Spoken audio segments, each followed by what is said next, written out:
뉴스 읽어드립니다. 오늘의 뉴스를 10분 만에 정리해드립니다.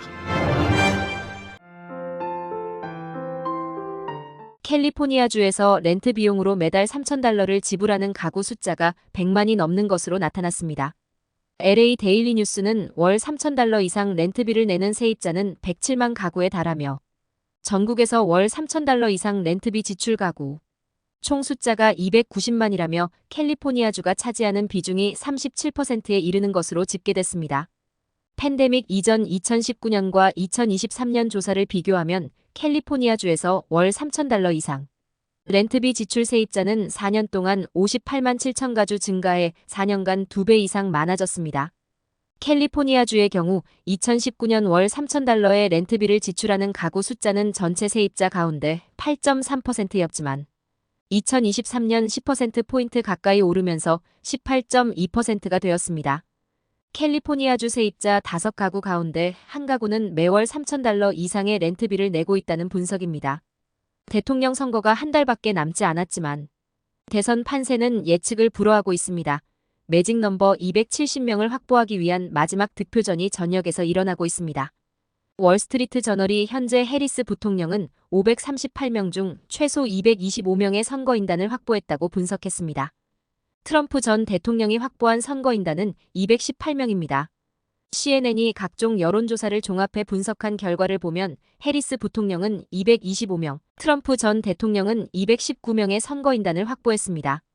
7개 경합주의 선거인단이 93명인 것을 감안하면 이번 대선의 흐름을 결정짓는 것은 결국 또 경합주인 것으로 나타났습니다. 뉴욕타임스가 경합주의 여론조사 결과를 종합해 평균을 낸 자료를 보면 해리스 부통령은 미시간, 펜실베이니아, 위스콘신에서 근소한 우위를 차지했습니다. 반대로 트럼프 전 대통령은 애리조나, 조지아, 노스캐롤라이나에서 살짝 앞서 있습니다. 네바다의 경우 두 후보가 동률이었으나 더일은 지난 8월 4일 이후 해리스가 전국 단위 지지율에서 트럼프를 앞선 뒤 한 번도 역전을 허용하지 않고 있다고 전했습니다.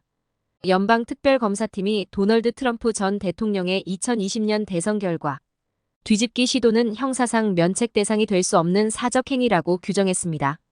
법원이 특검팀의 주장을 수용할지 주목됩니다.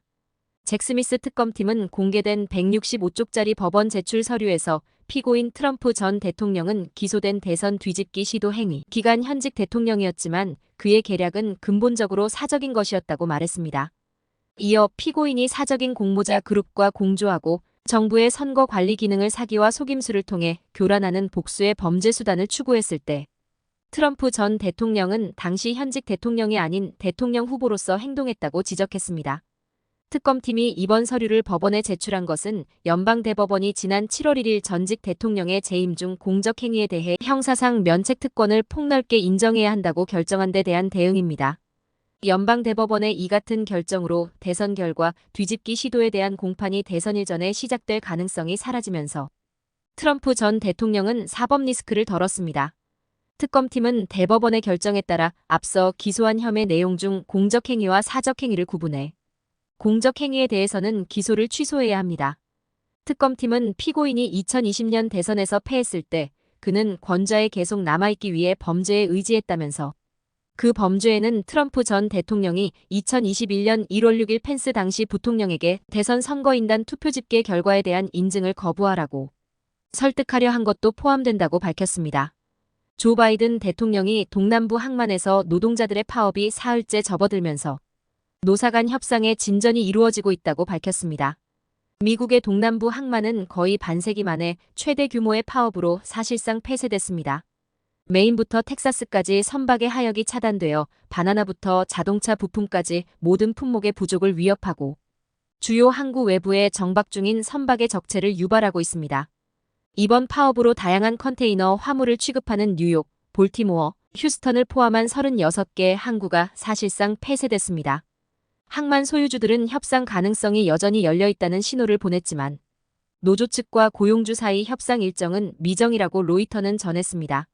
업계에선 파업이 계속되면 이번 주말까지 선박적 차량이 2배가 될 수 있으며 이로 인한 혼잡이 해소되는데 몇 달은 아니더라도 몇 주가 걸릴 수 있다고 경고했습니다. 한국 뉴스입니다. 한국 시간 5일 국회에서는 대통령이 거부권을 행사한 김건희 여사 특검법과 해병특검법에 대한 재표결이 진행됩니다. 국민의힘 한동훈 대표는 내일 특검법 재표결과 관련해 김 여사 관련 문제에 대해 여러 생각이 있을 걸로 알지만 특검법은 부결시키는 게 맞다고 말했습니다. 특검법 부결을 당론으로 추진하는 국민의힘은 이탈표 단속에 나섰습니다. 제2요구권이 행사돼 국회로 돌아온 법안이 통과되려면 국회의원 과반 출석의 이 가운데 3분의 2 이상이 찬성해야 합니다. 민주당은 내일 부결되더라도 다시 발의하겠다는 입장을 분명히 하면서 윤 대통령과 여당 원내 지도부의 어제 만찬이 표 단속용이라고 비판했습니다.